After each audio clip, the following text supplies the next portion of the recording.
If I got shot today, I am sure there are millions of people around the globe who would ravel in my death. Yeah, so Charlie Kirk himself tweeted, "The right to speak freely is the birthright of all Americans." It's very interesting that in the last 3 days after Charlie Kirk was killed, they even proposed a bill to revoke citizenships for people critical of Israel. Who committed the hit job on Charlie Kirk? I don't know, but I find it very interesting that Netanyahu, Prime Minister of a country, went around the TV shows making sure that we didn't kill. I mean, this is like a very weird position. But I've also been, as you know, increasingly critical of the Israeli government. I'm sorry, you're not fooling me, Beirs. You are actually the real Iron Dome of Israel. You want the right to suggest that Charlie Kirk was the subject of a hit job by Israel. You want the world to think that. Well, let's talk about Toby Robinson. So Israel openly causing civil unrest in London. You call me an ill-informed, irresponsible journalist. Because I'm not a journalist. I'm a comedian. Remember, I'm a clown. Charlie Kirk's murder has shone an unflattering spotlight on the abject state of discourse and division, especially online, where extreme takes increasingly lead to real-world consequences. Many of the protesters at London's massive anti-immigration march this weekend, already fired up by some dubious content, brought their fury about Charlie Kirk onto the streets, and at the heart of it all is a bitter blame game in which neither side is in the mood for compromise. Comedian and activist Libasm Yusuf is a familiar face to uncensored viewers. His recent contribution to these debates implies he's in no mood for taking the temperature down. He's about to embark on a new tour called The Belly of the Beast, and he joins me now. Libasm, great to see you again. Hello. What is your view of the Charlie Kirk assassination? Oh, assassination is bad. I mean, it's a very open question. And so if you're talking about the assassination, of course it's bad. But can you get more specific? What do you want me to say? Yeah, I mean, I guess the more specific one would be, I've been appalled. I didn't agree with everything Charlie Kirk stood for or said, but I respected the fact that he always went in to college campuses in particular and invited everyone who disagreed with him to come and debate with him. He was always happy to hear other people giving their views and would challenge them and they would challenge him. And I was appalled that the woke left, as I see it, as opposed to the old liberal left, in which I used to be a happy member, that the woke left seemed to be gleeful about his murder and have raced to social media to celebrate it. We've seen rap stars do it. We've seen TikTokers do it. Influencers do it. All over the world, competing with each other to see who could be the most gleeful. We've seen teachers, doctors, university administrators and so on.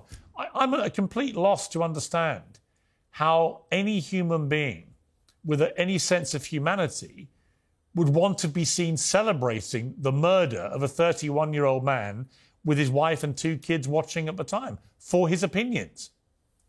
I mean, it's terrible, of course. I mean, celebrate anybody's death, whether it's a 31-year-old father or babies and children in Gaza every day, where we have seen the woke left and the right are celebrating the death of children every single day and nothing happened to them.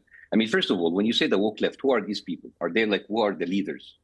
Bunch of pop stars and influencers and people with TikTok. And I mean, does that represent? Well, I think it's more. Well, I would say it's more than that. I'd say there's a lot of people who I think have been part of what I call the woke ideology in the last few years, which has morphed from a very laudable thing originally, when in the 60s and 70s it started in American black music, and it was about promoting a raised awareness of social and racial injustice. I wrote a book about it. By that criteria, I'm happily woke. But what it's morphed into in recent years, driven, I think, by very tribal social media, is it's become a form of fascism, where people on the woke left are quite happy to want to shame and vilify and cancel and destroy people for having a different view to them, whether that view is about historical figures or about books or about movies or about fashion or about hairstyles or what you can wear on Halloween or whatever it may be. It became a puritanical purge, which I felt has bordered on fascism. And at the heart of it was the constant description of Donald Trump as the new Hitler, his supporters as the new Nazis. They're all a bunch of fascists. And eventually you have a young, deranged mind who apparently, according to investigators, is of a woke ideology, radicalized, who initialed on the bullets that this was an anti-fascism assassination because he probably believed that Charlie Kirk was a fascist and a Nazi and everything else because that's what his people had told him. And I feel that's an incredibly dangerous cocktail that has been allowed to happen. And when I saw the celebrations going on, I realised it wasn't just about this shooter, that there were a lot of people in America, in the UK, around the world, who actually agree and were prepared to celebrate it. Well, let's break this down. Now, when you say the left is very general, if you have thousands of people with TikTok accounts that celebrate people's death, it happens on the right and on the left. Mm-hmm. There are people who have mocked the death of the Minnesota lawmaker and her husband and her dog that were shot in front of their 4 years old. And again, I just want to preface it, I'm not condoning what happened to Charlie Kirk. What happened is terrible. It should not be accepted. And myself, I will never celebrate something like that. But I'm a little bit confused because someone like Randy Fine, who's a congressman from Florida, who posted about going after people's jobs if they mock Charlie's death online, which is terrible, of course, if you mock anybody's death. But the fact that you go after someone, it's very confusing because for those of you who don't know who Randy Fine is, he is the fat bitch who continues to suck Israel dick every day on a daily basis. And that guy, he is in Gaza, he said, everyone in Gaza should die. Kill them all, let the blood fall in Gaza. They are animals. And now he pretends to have a soul. That this kind of manufactured selective rage that will confuse you. If you're going to have rage, please. If you're going to be angry, please. But just be consistent. We have people losing their jobs, their careers, getting cancelled for being dismissive about Charlie death. Again, terrible to do. But I don't get it because I thought canceling something is what the hippie PC left would do.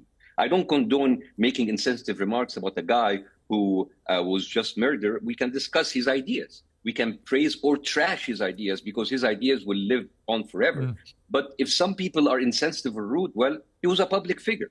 For many people, he was a controversial figure. If today Biden or Kamala Harris or Hillary Clinton died or got shot, I'm sure there's a lot of people that will celebrate their death. If I got shot today, I am sure there are millions of people around the globe who would revel in my death, and they will make content that would call it insensitive. I'm sure that if you died, Piers Morgan, people will be celebrating. Yeah, so sure.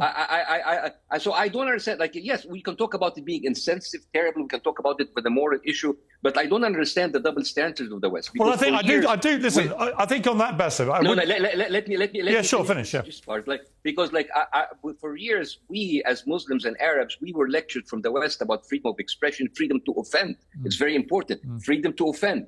Freedom to offend. But for years, people made fun of Muslims, Arabs, our religion, our culture, our babies and children being killed in Gaza every single day. And no one lost a single minute of sleep over it, which is very confusing to me because the lines between what is legal, what is allowed, what is accepted, what is punishable, what is frowned upon, these are lines seem hazy. So please, yes, go rage, be angry about it, but be consistent so people can believe you. I think you make a very good point. I've seen some of the hounding of certain people out of jobs in the last few days is clearly hypocritical because unless you're actually condoning the murder and endorsing and supporting an act of criminal murder, if you're just criticising Charlie Kirk for positions that he held, I think that's perfectly okay, right? I may not like it if you're a friend of Charlie's or one of his family members, but he would be the first to say, that's fine. Where I think the line is for me with cancel culture, if you like, is that there's a guy, for example, who's the president-elect of the Oxford Union Debating Society. I think you've done it, Bassem, haven't you? Yeah. Right. So we've both done that. It's probably the most famous debating society in the world. The whole point of it is that they bring people into that chamber to debate, to have different opinions and debate, as you and I do regularly. And the president-elect, after Charlie Kirk was murdered, having debated opposite Charlie Kirk in that chamber in May himself, actually gleefully celebrated the murder, said LOL, and said, let's fucking go, with a big exclamation mark, right? That, to me, it's not cancel culture to say that guy should not be the president of the Oxford Union Debating Society. Clearly, he should not be the president of a debating society if he celebrates somebody being murdered for their opinions. Would you agree with that? I agree with that, but if we agree on that, let's agree on everything else. So everybody who holds a position who mocks the death of Palestinian children being killed every day in front of cameras, they should lose their job too. You understand why it is difficult for me to be on the same page with you? Because this is like cherry picking. Like well, you haven't asked me if I agree with you. No, like, I don't disagree. I think if you're a doctor, let me explain. If you're a Harvard professor, or you're a doctor, or you're a teacher, and you glorify or celebrate the murder, or depending which side you're on, whether you see it as murder or collateral damage as you go after Hamas, whatever you want to call it. But if you are seen celebrating you had the to death, mention Hamas there, right? I'm just showing you. You had to shade. No. You Do you know my view of this? Right? No, Bassem. No, I'm simply saying. You just have to mention Hamas. I'm simply saying there are many pro. Wait a minute. Let me clarify. The reason I clarified, there are many people who believe what the IDF has been doing with civilians is murder and genocide. There are others on the pro-Israeli side who believe that they are targeting a terror group in Hamas and that innocent people will get killed in the process. Therefore, it's not murder. So I'm clarifying the two sides of that debate. You have a strong view. Other people have an equally strong view the other way. But my point being, if you're in a position of there's no two sides of genocide. There's no two sides of the Holocaust. There's no two sides. Seriously. So let's stop two-siding it because it's becoming exhausting. Okay, let's not get into that part of the debate. The part I want to agree with you about is this. I think if you're an administrator of a university or a hospital or a school, if you're in charge of teaching people or medical practice, and you are seen celebrating the deaths of innocent people publicly on social media, you should not keep your job, right? Because clearly you are unfit for that job. And it should be down to the people who run these organisations to say, sorry, no, you don't get to teach kids if you glorify murder. Well, there are people who are teaching kids on the left who glorified, hey, happy 5th anniversary for George Floyd. It's 5 years sober because he's dead for 5 years. I mean, the thing is, my thing is, if we're going to live in a utopian, polite society, let's make it general. The idea of just cherry picking things I don't disagree. Yeah. So, and the thing is, here's the thing. This is the internet, Piers. The internet will always promote the most hateful, the most controversial reactions. This is how social media, there's a whole kind of scoring system. A like would be 1 point, an angry face would be 5 points. This is what the internet, this is what boils up to the surface. It's always like that. If people say, oh, Charlie was a good man, I hope he's in heaven, that will not get a lot of traction. But people with more controversial, that's just a function of the internet. But if you're gonna talk the internet, people all go on Twitter and they just write whatever on their mind. But if you're gonna punish people with whatever on their mind, so we need, I think, to expand this spectrum. And let me read something that Charlie Kirk himself tweeted, talking about free speech, because in April he said, tomorrow the House will vote on HR 867, a bill that will criminalize private boycotting of Israel, fines up to $1 million and prison up to 20 years. Bills like this only create more anti-Semitism and play into growing narratives that Israel is running the U.S. government.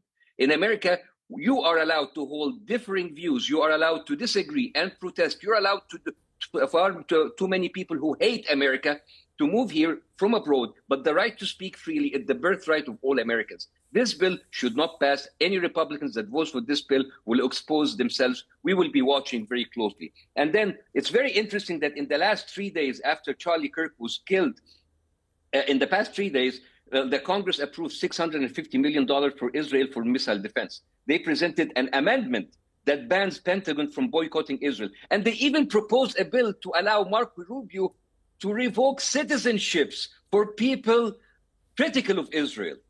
This is what we need to talk about. This is what we need to talk about. If there are people there who would celebrate if the Pope would kill. It's been going on for years. Even when the Pope if he died, people celebrate his death. Yeah. This is words. Yeah, it could be terrible, offensive words. But when you turn words into destroying people's careers, revoking people's citizenship because they talk about a foreign country, this is the real problem. This is the real problem with freedom of speech. That's not about people celebrating or angry about someone who died.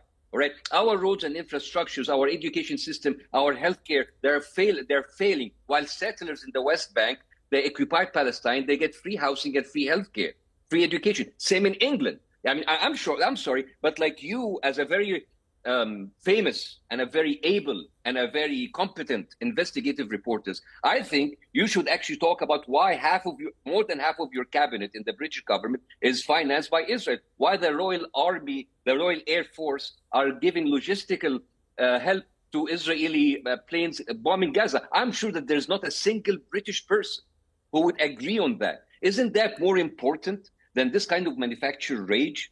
I mean, why don't you talk about like, well, this is okay, your but tax money? Aren't you worried? No, but like seriously. No, I hear you. I'm very, very curious. Yeah, but why don't you talk about this? But Bassem, as you know, I talk about the war all the time.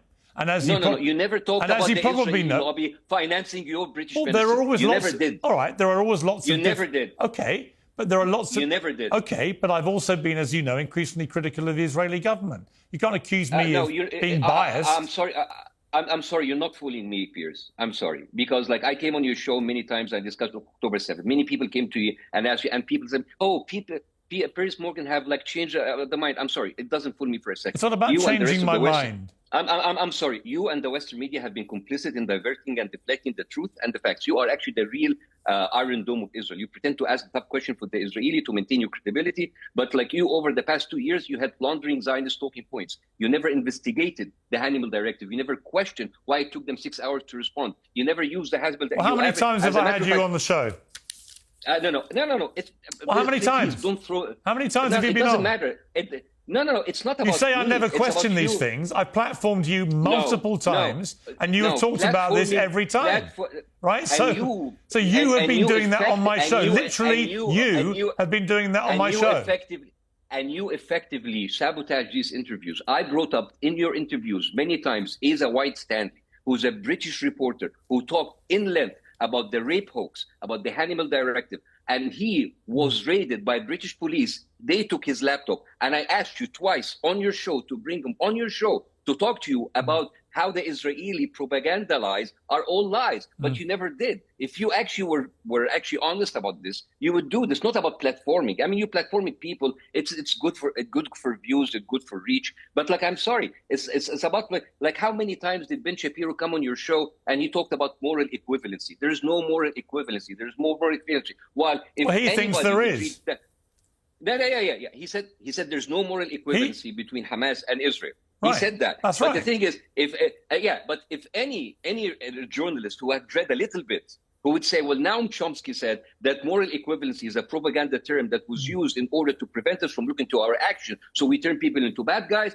and good guys. The bad guys, even if he's occupied, he deserves to be killed. The good guys, even if they nuke them, it's okay because it's the good guys. You see, this is how you do the conversation. It's not about platforming. You think Ben Shapiro, listen, Bassem, you think Ben Shapiro is very partisan to the Israeli position? I wouldn't disagree. I don't think he would disagree. But many people think you are very partisan the other way, and that your hatred of all things Israel leads you to say things. Well, leads you. Hang on. Leads you to say things. Leads you to say things like this. This is what you said about the Charlie Kirk murder in relation. Many people think you were implying something about Israel. Here, let's take a listen. Yeah. Charlie Kirk is an obvious hit job. What happened there? But will we get the answer? No. They will stick it to whatever and then use it. I don't know. Maybe they would stick it to Iran, like Netanyahu and his people, the Israeli wire and the others were pushing for Iran being the culprit behind Trump's assassination. They can do that to Charlie Kirk and start a war, or stick it to the left and start a civil war. There is anger, and there were people who would use this anger. So Bassem, just to be clear, who committed the hit job on Charlie Kirk? Oh, no, but I find it very interesting that Netanyahu, Prime Minister of a country, went around the TV shows making sure that we didn't kill. I mean, this is like a very weird position. So are you suggesting Israel did? Have you ever? No, I'm not suggesting. But you are suggesting that, aren't you? Because Because because the FBI is lying to us. The FBI has been lying to us. Right. I mean, I'll give you an example. But why don't you be honest in the way you always want everybody else to be honest? Why don't you be honest and admit that when you say Charlie Kirk's murder was clearly a hit job, and then you start talking immediately about Netanyahu denying it was him, that you believe, or you want people to think? I have doubts. You want people to think it may be an Israel hit job. I have doubts. Because, like, I mean, look at the facts. Why on earth would it be an Israel hit job? We know who it was. I am not sure. I don't know. Well, another patsy, 22 years old, jerking off in his mom's basement. I mean, another like Trump. I mean, here's the thing. The FBI actually has been lying to us. They have been covering for, like, they told us about the Epstein file, which is Israel is clearly involved. And then they said there's no Epstein file. Israel has been holding 98% of the Congress hostage, either with money or blackmail. And you cannot dispute that. And actually, if you want to dispute that, here's a little case for you. In that last month, a guy by the name of Tom Alexandrovich, he was the head of cybersecurity in Netanyahu's government, right? And this guy, he's not a random guy. He's part of the Netanyahu government. And he was caught in Nevada in a FBI sting child sex operation, trying to lure a 15 years old minor. That guy was protected by the DA, who's Israeli, by the way, in Nevada, and he went on the plane and he missed his trial. Now, you come to me and you tell me all of these things, like when people are raving about Israeli Mossad and how they're infiltrating, and then suddenly we have to believe that they're innocent. I mean, not a single mainstream outlet talk about Tom Alexandrovich. So now you have pedophiles coming into our country. Actually, I've read that story. I've read that story on multiple mainstream media outlets. No, not a single one. Go to ChatGPT right now. And I'm very familiar with that story. No. Yeah, you have seen them on Young Turks. You have seen them on Breaking Points. You have seen them on those independent media outlets. You have seen them on podcasts. I've read it on The Guardian. Yeah, The Guardian. I'm talking about American mainstream, right? American mainstream. Not a single comedian in late night show even discussed it. So the question is, when you have this cover up by the FBI, when the FBI let a pedophile from Israel flies back to Israel, while also Israel is known to be holding the biggest number of pedophiles escaping from justice, having refuge there. All of these things, doesn't make you what the hell? This is a whole cover-up. Well, it does, but then it does, Bassem. But then when I see you say Charlie Kirk's murder was clearly a hit job and you imply it's Israel, I think you've lost your mind. Maybe I did. I lost my mind when I told you about the Hannibal Directive, and then I came. No, I think there's merit to the Hannibal Directive story. Oh, there's merit. Yeah, but I think you're completely. Because I remember you making fun of me, and you're telling me you're showing me just a bunch of pictures. Yeah, unlike you, Bassem. So now you're changing your mind. My views of things evolve when I see new information. It's called being a journalist. Really? Why don't you do your job as a journalist and actually talk what about you mean is, why don't I smear? What you would like me to do as a journalist is only focus on anti-Israel stuff, and that's fine. That's what you want to do. No. I'm saying that you're not asking the right questions because you. Well, maybe you're a better journalist than I am. Then. No. I'm not a better. I'm just like a normal guy looking in the internet. But let me ask you a question. You always talk about hostages, and then Israel goes to Qatar and bomb the negotiating team about hostages. Yeah. While you, for 2 years, you were always like, what about the hostages? What about the hostages? At this point, and here's my Why don't you ask me what I think of that? Given I've literally interviewed today Israel's UN ambassador Danny Danon about the attack in Doha. About time. Well, why don't you ask me what I think first before you make? No, Bassem, I'm sorry. Before you make presumptions about what I think about it, why don't you ask me what I think about it? It's not about presumptions. You have actually laundered a lot of Zionist talking points, and you never asked the tough question. You ask the tough question now when it is fashionable. So why do I get so many Zionists telling me the complete opposite? Yeah. Well, they do that to everybody. It's like they do that. They even talk. They even called Biden and Trump. But what is your point about the strike in Doha? You don't think I'm against that?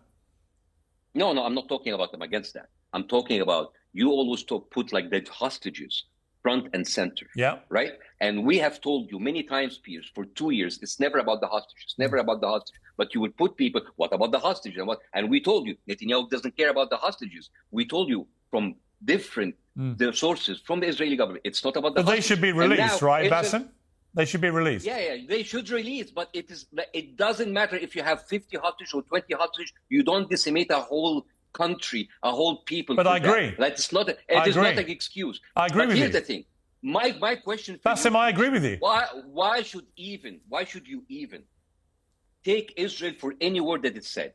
Right? They lied about not targeting civilians. They lied about not targeting doctors, women, children, building. They lied about the intention not to displace people in Gaza, and they're doing it. They lied about being like everybody's. I don't think you've watched my show for a while, have you, Bassem? Because otherwise you would know that if you would watch my show, you would know that one of the Bassem, if I may respond, you would know if you'd watched my show for the last few months that one of my biggest criticisms is Israel's refusal to allow international media into Gaza to independently verify what's been going on. Because my strong suspicion is that when they finally get in there, they will find a lot of evidence of war crimes. I've said that very loudly and clearly. Well, I'm sorry, Piers.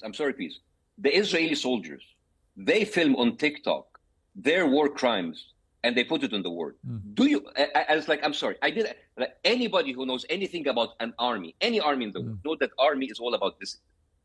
Those people who are not going around with their mobile phone shooting this and putting out unless the army is letting them. Because I don't think the British army or the French army or the Egyptian army or the American army will allow their soldiers shooting this and putting there unless there is some sort of unwritten rules show them what we can do. This is not just like a bunch of. But I've called that stuff out, as you know, or maybe you don't know. Yeah, I said it's totally wrong. The trouble is, Bassem, it's never enough for you. You see, it doesn't matter how critical journalists are about Israel. It will never be enough for you because you want the right. You want the right to suggest that Charlie Kirk was the subject of a hit job by Israel. You want the world to think that. That's why you said what you said, and that's why when I asked you, you went, Netanyahu says it wasn't him. By the way, I'm not even the only one. People are actually. Here's the thing: if you continue lying to your people. Right, I'll tell you what. Let's call me a conspiracy theorist. Right, Call me someone who is illogical. Call me whatever you want. If your government continues to lie to you consistently, this is where conspiracy theorists thrive. If you're not transparent, but why do you want to be one of them? If you want to cover, no. I'm not saying I'm one of them. Why float a mad conspiracy theory about Israel? Because it's the internet, and I'm a comedian. Okay, but it's not that funny, though, is it? Actually, a lot of people thought it was very funny. You have millions, I'm sure they did, but millions of people follow you, and you want them to think that Israel was behind the murder of Charlie Kirk. And you call me an ill-informed, irresponsible journalist. Yeah, because I'm not a journalist. I'm a comedian. Remember, I'm a clown. I don't think you're a clown. That's what I do. Oh, I'm a clown. Actually, I'm a comedian. Comedians are actually overpaid. But I think you're somebody who is so blindly hateful of all things Israel that you'll even promote a conspiracy theory, which is obvious nonsense, that they have something to do with Charlie Kirk's murder. I'm not blindly hateful of Israel. I'm actually eyes wide open hateful of Israel. Sure. But unfortunately, what it's done is driven you to promote conspiracy theories about their potential involvement in Charlie Kirk's murder. Promoting. I just released a video today, and I told them you need to give us better lives. I didn't even mention that Israel. I said this is a hit job. It was a hit job. Whether it was like a you inferred it was Israel, and when I asked you about it, you went on a little rant about Netanyahu. Everyone can see it for what it is. No, okay. So call me a conspiracy theorist. No, I think you're doing it quite deliberately because you hate Israel so much. You want to associate it with every bad thing that's going on in the world. Whereas I prefer to be a bit more nuanced about it. Let me ask you before we finish about the Elon Musk intervention in the UK protests at the weekend, the Unite the Kingdom rally organised by Tommy Robinson. What was your view of that? Actually, there was a scene that I found it very interesting. I felt like the Maori, which is the indigenous people of New Zealand, they were doing like a traditional dance, like a haka dance, and they were like tearing off the Palestinian flag, which I found it's like an oxymoron, like indigenous people tearing off Palestine. Well, let's talk about Tommy Robinson. This guy has been in Israel many times, and he has like IDF shirts and Mossad shirts all over. Should we actually call that a conspiracy theory that he's not actually someone who's been pushing a certain agenda, or that also? No, he's obviously been pushing a certain agenda. He's very pro-Israel, obviously. Yeah. Oh, okay. So that's not a conspiracy theory then. No, it's a fact. So Israel openly causing civil unrest in London. In London, Israel has been openly causing all of these problems. Israel has been openly. But he's not Israeli, is he? No. But he is being put by Israel. Like Israel doesn't have to. Like I mean, he was doing this stuff long before Israel came along. Trust me. The 525 Congress people out of the 535, which is 98% of Congress, they're all paid by Israel and not Israelis, and they're causing more damage to American public more than anything. So the thing is, let me tell you something that like it might actually make you see where I come from. If you are a citizen of a country, and it is the superpower of the world. It is one of.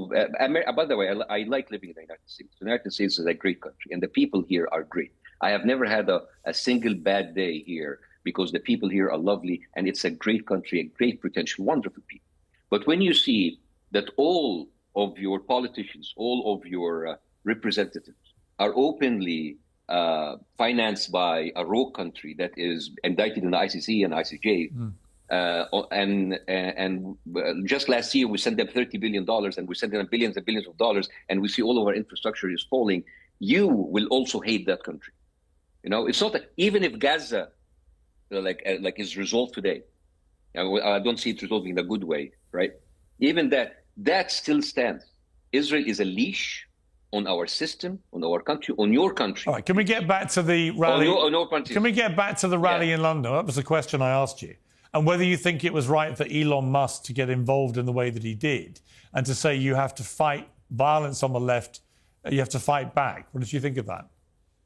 I mean, isn't that inciting violence? The richest guy in the world who has the biggest platform in the world, who, by the way, just suspended the Twitter account of the flotilla that going there to Israel, which is making him very biased. But like, I don't understand. The guy, it is crazy now that we're seeing people in tech using their power to incite violence. It is crazy and it is unacceptable. And I think you as a British citizen yourself should be worried. You should be worried because for the past 2 months, nonstop, daily, Elon Musk has been tweeting about Muslim gangs raping women. And he's even like getting cases from 1991, where statistics say that actually 85% of rape and the criminal crimes are actually done by white people.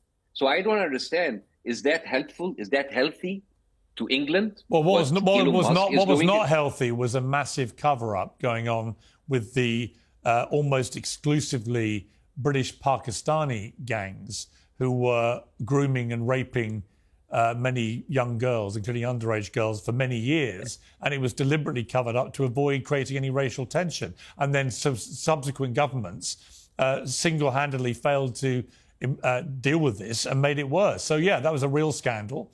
And Robinson was very vocal about it.